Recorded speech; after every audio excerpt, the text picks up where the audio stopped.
2011-12 సంవత్సరానికి జాతీయ పేదరికపు రేఖ. ఓకేనా? సో ఏకే నేషనల్ బీపీఎల్ లైన్ అనేది ఆర్ పవర్టీ లైన్ అంటాం. పేదరికపు రేఖ, దారిద్రపు రేఖ, poverty line or national poverty line. భారతదేశం గ్రామీణ ప్రాంతాల్లో వ్యక్తికి నెలకు డాష్గా అంచనా వేశారు. Yes, please write answer it. National poverty line for 2011. So ఇది 2011-12 అనేది మీ అందరికీ తెలిసింది కదా. సురేష్ టెండూల్కర్ ఏ కమిటీ అమ్మా? సురేష్ టెండూల్కర్ కమిటీ అనేది ఏదైతే ఉందో సో అతను అంచనా వేయడం జరిగింది. ఆ సురేష్ టెండూల్కర్ కమిటీ నాకు తెలిసినంతవరకు మ్యాక్సిమం దీనికి ఆన్సర్ తెలిసే ఉండాలి మీకు. Hope you people already aware of this one. Please try to answer it. So 2000 సంవత్సరానికి జాతీయ పేదరికపు భారతదేశంలో గ్రామీణ ప్రాంతాల కోసం వ్యక్తికి నెలకి ఎంత అంచనా అనేది వేయడం జరిగింది. నెలకి అని చెప్పేసి అన్నాడు. Please try to answer it. Yes, ఇక్కడ వచ్చేసరికి మీరు క్లోజ్గా అబ్జర్వ్ చేస్తే ఈ 1206 అనేది ఏదైతే ఉందో, 760 ఏదైతే ఉందో, 900 ఏదైతే ఉందో, 816 ఏదైతే ఉందో, యాక్చువల్ ఇక్కడ ఆప్షన్స్ అన్నీ కూడా రాంగ్ అమ్మ, రాంగ్ ఆప్షన్స్. యాక్చువల్ చెప్పాలంటే 960 రూపీస్ ఉండాలి. ఒకవేళ ఆప్షన్లో మీకు ఈ 960 రూపీస్ ఆ చేంజ్ అనేది ఉంటే అది కరెక్ట్ ఆన్సర్ అన్న సంగతి గుర్తుపెట్టుకోండి. ఎందుకంటే ఓవరాల్గా 5 మెంబర్స్కి వచ్చేసరికి మనకి 4800 అనేది ఉంటుంది. సో ఆబ్వియస్లీ ఆ యొక్క 4800లో సో 5 మంది వ్యక్తులకి, ఎంతమంది వ్యక్తులకి? 5 మంది వ్యక్తులకి. So obviously 5 9 45. So obviously 5 6 30. So almost 960 rupees per person. అంటే ఫ్యామిలీ 5 సభ్యులతో కూడిన కుటుంబం అనేది 4800 4800 రూపాయలు ఎవరైతున్నారో, మళ్ళీ రిపీట్ చేస్తున్నాను, 5 సభ్యులతో కూడిన సురేష్ టెండూల్కర్ కమిటీ ప్రకారంగా చూసుకుంటే, సురేష్ కమిటీ నివేదిక ప్రకారంగా చూసుకుంటే గ్రామీణ ప్రాంతంలో, ఏ ప్రాంతంలో?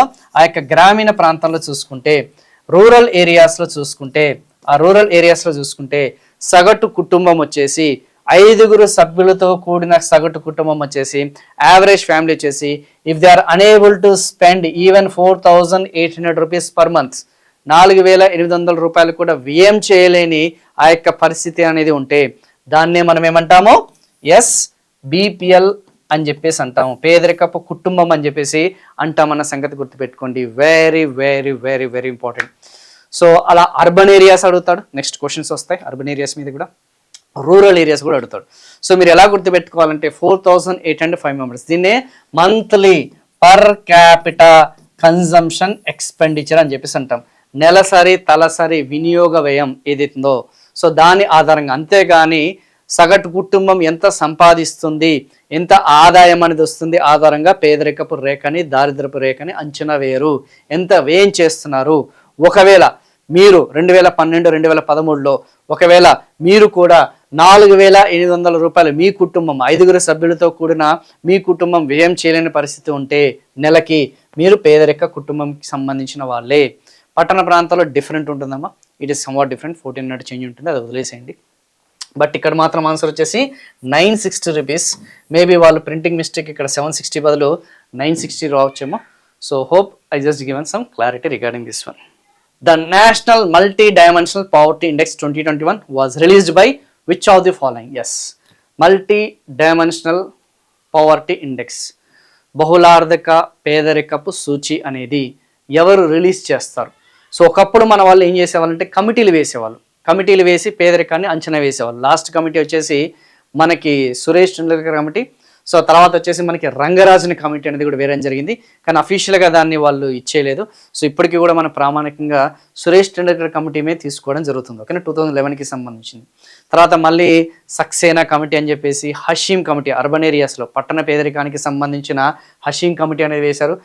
ఆ యొక్క గ్రామీణ ప్రాంతాల్లో పేదరికాన్ని అంచనా వేయడానికి సక్సేనా కమిటీ అనేది కూడా అంచనా వేశారు.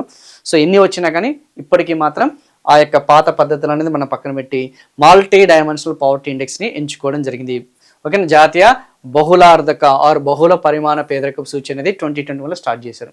సో ఎంపీఐ ఇందులో 3 పారామీటర్స్ ఉంటాయి. మీకు రాబోయే క్వశ్చన్లో మీకు ఖచ్చితంగా ఉంటాయి. 3 అంశాలు ఉంటాయి. అందులో మళ్ళీ 10 డైమెన్షన్స్ అనేది ఉంటాయన్న సంగతి గుర్తుపెట్టుకోండి. 10 ఉప అంశాలు ఉంటాయన్న సంగతి గుర్తుపెట్టుకోండి. 10 ఉప అంశాలను ఆధారంగా చూసుకుంటే లైక్ హెల్త్, ఎడ్యుకేషన్ తెలిసిందే కదమ్మా.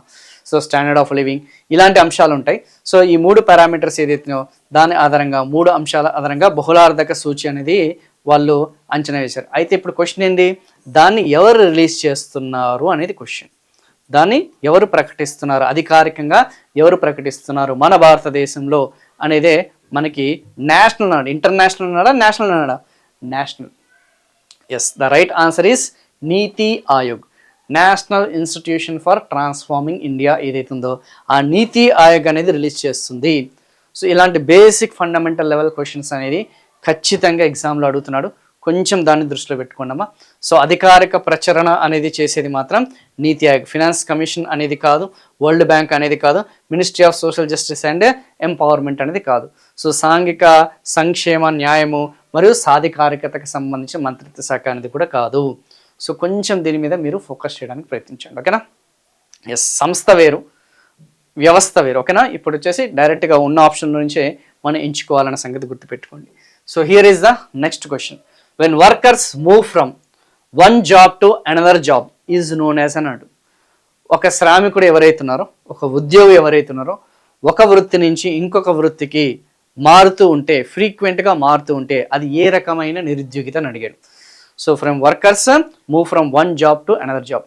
సో ఒక వృత్తి నుంచి, క్వశ్చన్ అనేది తెలుగు మీడియం వల్ల లేదు కాబట్టి ఒక వృత్తి నుంచి మరొక వృత్తికి, ఒక వృత్తి నుంచి మరొక వృత్తికి, మరొక వృత్తి ఏదైతే ఉందో మరొక వృత్తికి ఓకే ఫ్రీక్వెంట్గా బదిలీ అనేది జరిగితే, బదిలీ అంటే తెలుసు కదా, ఎప్పుడుగా మూవ్ ఆన్ అవుతుంటే అది ఏ రకమైనది?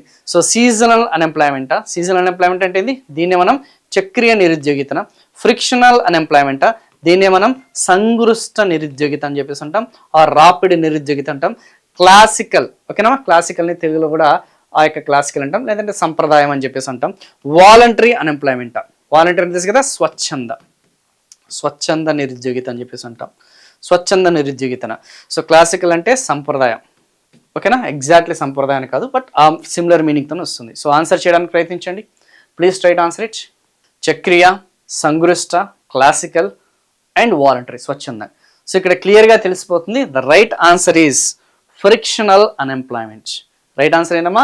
సంగృష్ట నిరుద్యోగిత అనేది ఏదైతుందో దాన్ని మనం ఏమంటాం? ఎస్. ఈ వర్కర్ ఎవరైతున్నారో కారణాలు అనేది అనేకంగా ఉండొచ్చు.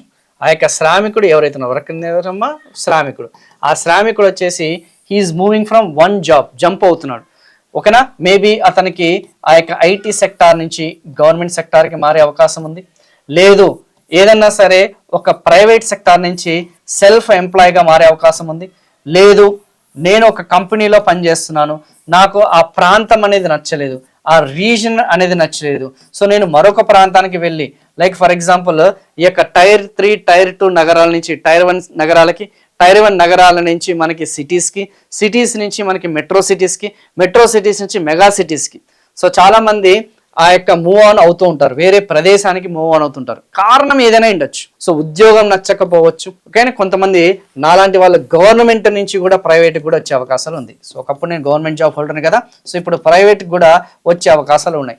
ఇలా ఒక్క ఉద్యోగం నుంచి మరొక ఉద్యోగానికి ఫ్రీక్వెంట్గా మనం మూవ్ ఆన్ అయితే దాన్ని మనము సంగృష్ట నిరుద్యోగిత అని చెప్పేసి అంటాము. ఏం నిరుద్యోగిత?